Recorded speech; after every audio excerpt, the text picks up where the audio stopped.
Olá pessoal, sejam bem-vindos a mais uma aula. Nós começaremos a falar sobre o realismo.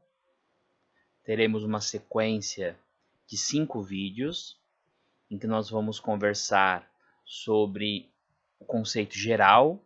Depois falaremos sobre alguns autores no mundo todo. Depois falaremos sobre Eça de Queiroz e a questão Coimbra. Depois, sobre Machado de Assis e realismo no Brasil. E finalizaremos falando sobre as principais características do Brasil, junto com o naturalismo e fazendo um comparativo com o romantismo, tá bom? Então, sejam bem-vindos, vamos lá. Então, primeiramente, vamos entender que o realismo ele surge entre 1850 e 1900, não tem uma data muito precisa, e ele se dá primeiramente nas artes, né?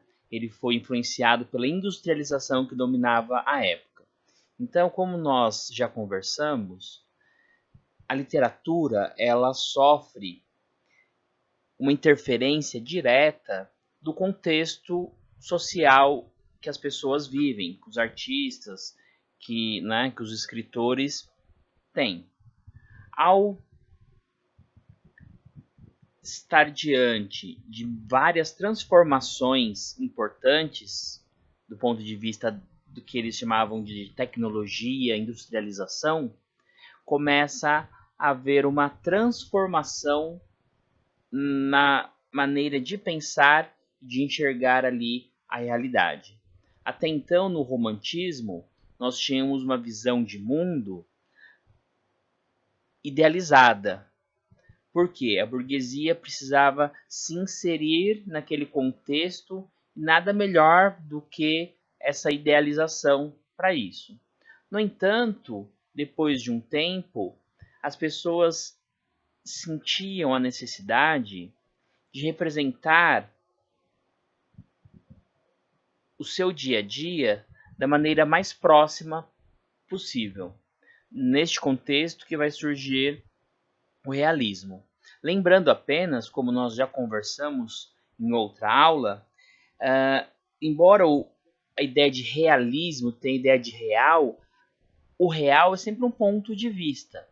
Então, eles buscavam retratar sem as idealizações que aconteciam no romantismo. No entanto, ainda sabemos que não deixa de ser um ponto de vista daquelas pessoas daquele período. Mas, eles tentavam, de alguma maneira, apresentar uma visão muito mais técnica, deixando de lado as emoções. Então, era muito comum eles tentarem buscar maneiras para criar esse efeito de realidade. Ainda pensando no contexto histórico, em 1698, Newcomen inventa uma máquina para drenar a água acumulada nas minas de carvão, patenteada em 1705, foi a primeira máquina movida a vapor. Seu invento deflagra a Revolução Industrial e serve de base para a mecanização de toda a indústria. Então, aqui tem o início de todo o processo industrial e o realismo vai se dar depois, mas todo esse contexto, toda essa construção foi muito importante para a configuração do que depois seria ser chamado de realismo. Na segunda fase da Revolução Industrial foram desenvolvidos remédios, fertilizantes, adubos, papel, uma diversidade de produtos que modificaram a vida das pessoas. Então imaginem que as pessoas até então não tinham acesso a vários tipos de remédios, a adubos, as plantações começaram a trazer mais, uma produtividade maior, mais alimento. Então foi um momento muito próspero, para boa parte dessas pessoas.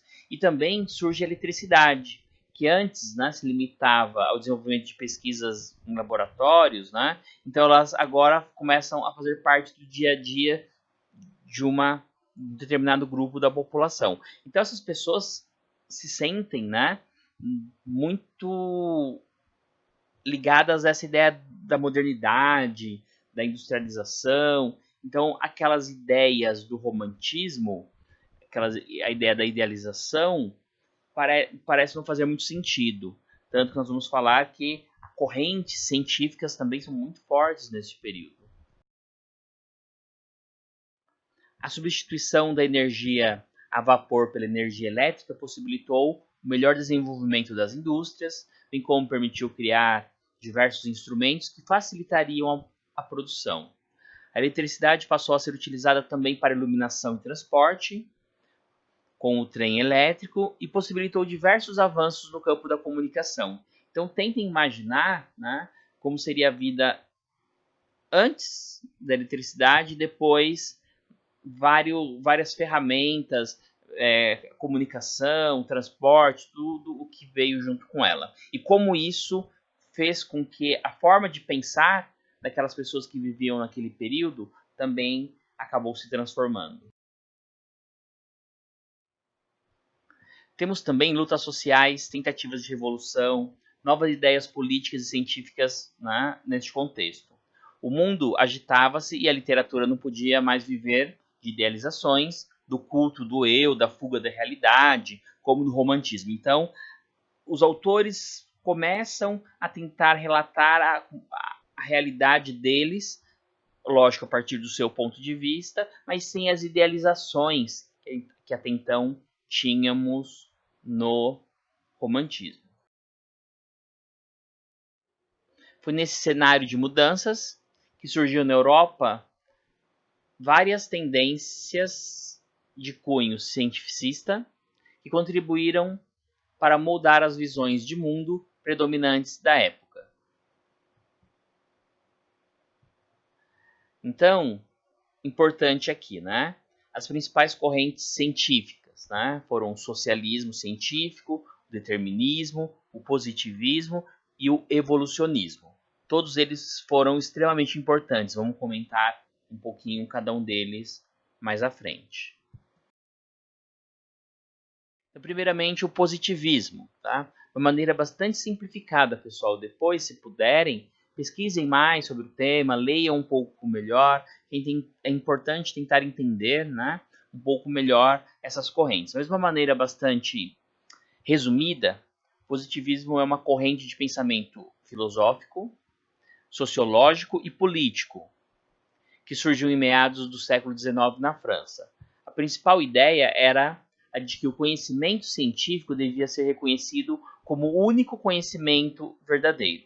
Vamos pensar que até então havia, por exemplo, a teologia, o pensamento, né, de que as coisas aconteciam simplesmente porque Deus ou os santos quiseram. Então essa visão de mundo, ou mesmo do desconhecido, do acaso, passa a ser contestada. As pessoas começam a tentar procurar, buscar na ciência como a única forma de um conhecimento verdadeiro. Então tudo precisava ser explicado a partir do científico. Os principais idealizadores do positivismo foram os pensadores, né, Auguste Comte e John Stuart Mill. Essa escola filosófica ganhou força na Europa na segunda metade do século XIX e começo do século XX, período em que chegou também, né, ao Brasil. No âmbito da política, essa influência pode ser notada na laicização do Estado, na abolição da escravatura e até mesmo na proclamação da República. Então, essas questões, elas foram muito vêm do positivismo e foram importantes na construção, por exemplo, do Brasil. A questão, o Brasil ainda na sua independência não era, tá? Considerado um país laico, hoje sim. O que é o país laico? É um país que não tem uma religião oficial. É diferente, pessoal, de um país ateu, que não acredita em nada. Pelo contrário, é um país que acredita em tudo. Ele precisa garantir para todas as pessoas que quiserem ter a sua religião ou não querem ter uma religião os mesmos direitos. Tá? Então, esse é o Estado, né, o Estado laico, que garante direito a todos. A mesma questão, né, da proclamação da República, o pensamento positivista foi muito importante. Mas o maior símbolo dessa corrente no Brasil encontra-se na bandeira nacional, criada por Raimundo Teixeira Mendes. Né? Lá tem lá a máxima ordem e progresso, mostra uma busca por uma sociedade mais justa, né, justa, fraterna e progressista, baseada nos mesmos ideais da Revolução Francesa, liberdade, igualdade e fraternidade, maior marco baseado no positivismo da história mundial. Isso a Revolução Francesa, tá? Quando a gente pensa na questão da bandeira, né, a expressão ordem e progresso teve origem na corrente filosófica e política do positivismo, né? Só que a frase completa era o amor por princípio e a ordem por base, o progresso por fim. Então percebo que inclusive tem uma escala, né? Você começa o princípio, né, o amor por princípio, tudo começa com amor, daí você vai ter a base, que é a ordem, que vai levar ao progresso. Então o Brasil simplesmente acabou, né, desconsiderando o início do amor, né? Então já tentou pular umas etapas aí. Os ideais e o lema de Comte contribuíram para a proclamação da República no Brasil e serviram de inspiração para a elaboração da bandeira. Como vocês já devem também ter ouvido sobre a história da bandeira, pesquisem, né? Ela não é... Nós falamos isso no romantismo, né? Que, na verdade, a bandeira do Brasil era da junção das famílias reais. Então, ela não é uma bandeira original que surgiu por causa do Brasil em si, mas ela já existia.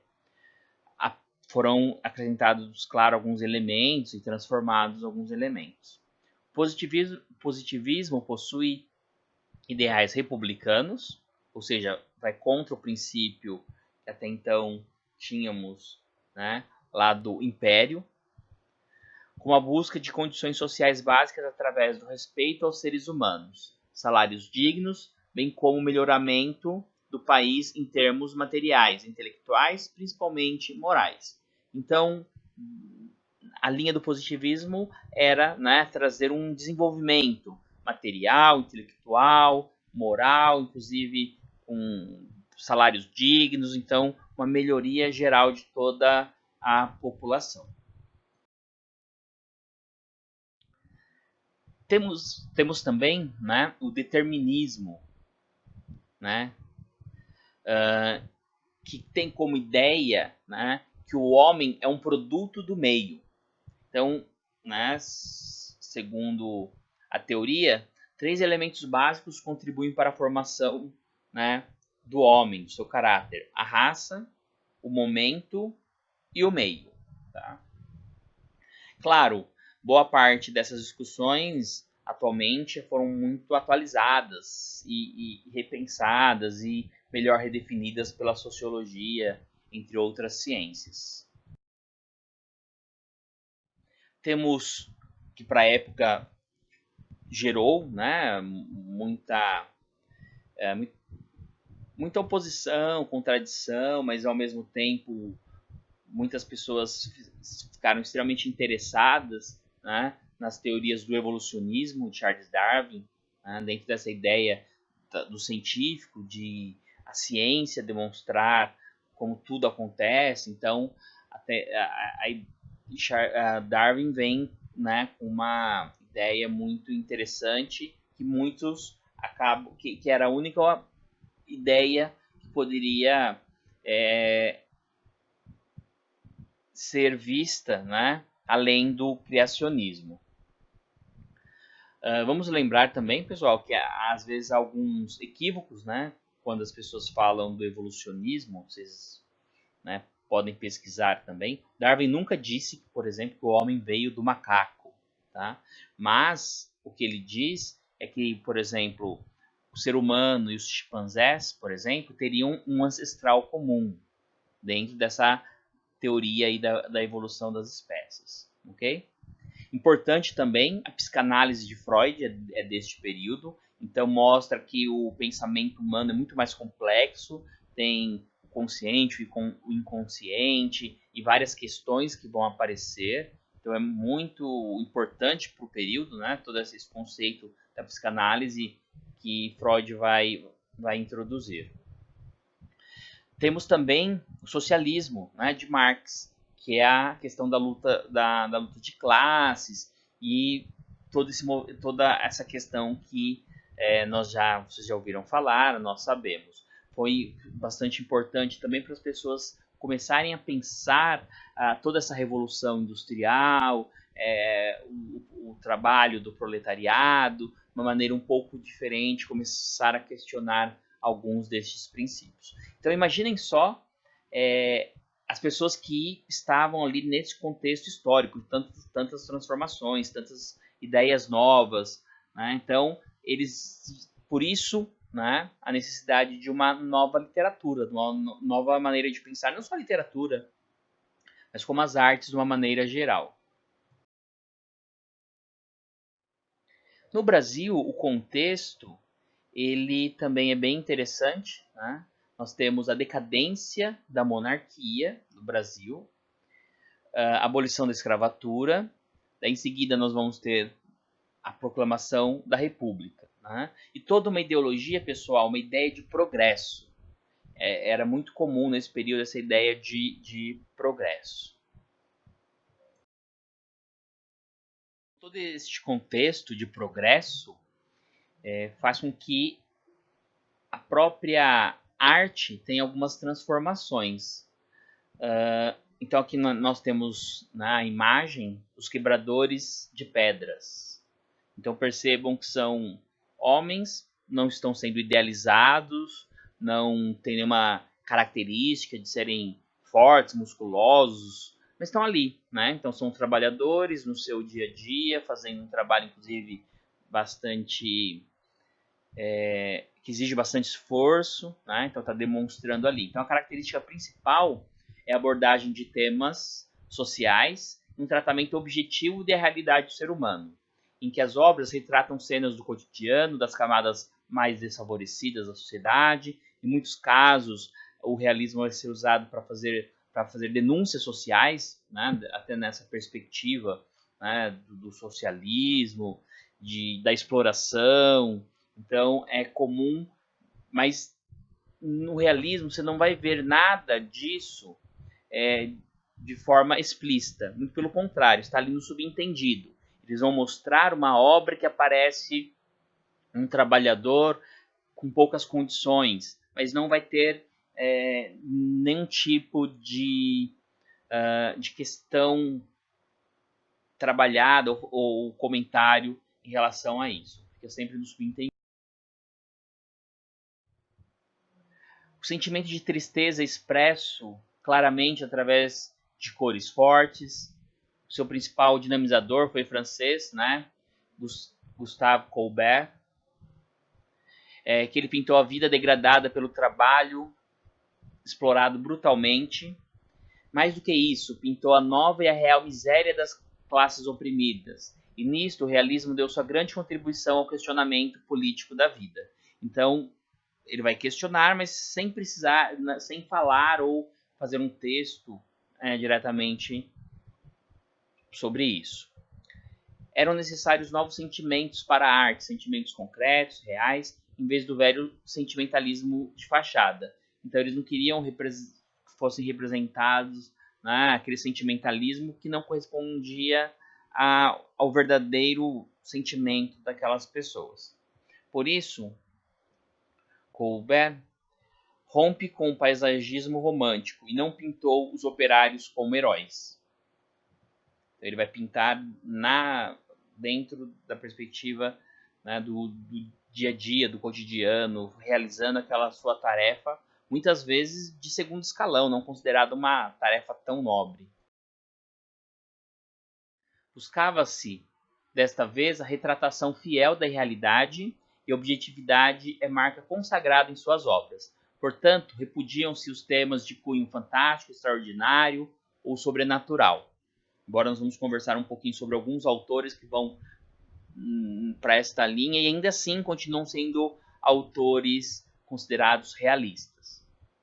O artista, além de documentar a realidade, pela primeira vez busca compreendê-la, acreditando que ao descobrir as causas de ações, né, biopsíquicas e ambientais, o homem estaria no caminho certo para efetivar seus efeitos degradantes. Então, o homem ele buscava entender os fenômenos que até então ele não compreendia. O protagonista preferido é o homem comum, né? Isso pensando na literatura realista como um todo. Esse homem comum, seus conflitos na sociedade, né? E o que importa é o aqui e agora. Não se resgata os momentos passados ou exóticos como em outros períodos. Tenta relatar aquele momento presente, fazer uma denúncia do que está acontecendo naquele momento.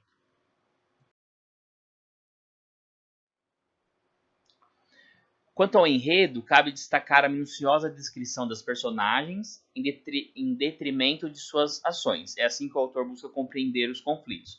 Então, pessoal, muitas vezes, alguns autores eles vão vão descrever uma imagem, uma cena, né, nos mínimos detalhes. Vão relatar como é uma sala, eles vão dar os detalhes, a porta, a cor da porta, o tipo, o modelo, depois da porta tinha uma mesa, a mesa era assim. Então, às vezes, vão ficar páginas apenas escrevendo. Mas por quê? Eles entendiam que esta era a maneira de conseguir fazer com que aquilo, de alguma maneira, fosse mais real para quem estava lendo.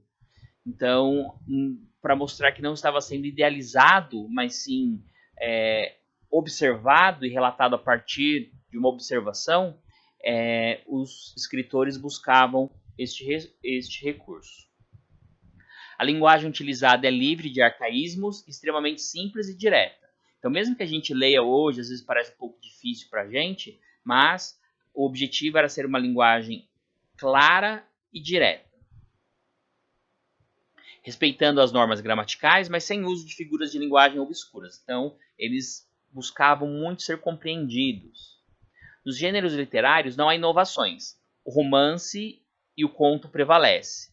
Lembrando que o romance não tem nenhuma relação com a ideia com histórias de amor, tá? O romance é um gênero textual que ele é mais extenso que um conto, então que ele não tem uma limitação, mas não necessariamente tem como no cinema, né? Histórias, o gênero romance é história de amor. Não, na literatura não, tá? Na literatura, o gênero romance é um gênero literário em que há uma história mais longa, né, com várias tramas paralelas e sem, né, um tamanho pré-definido.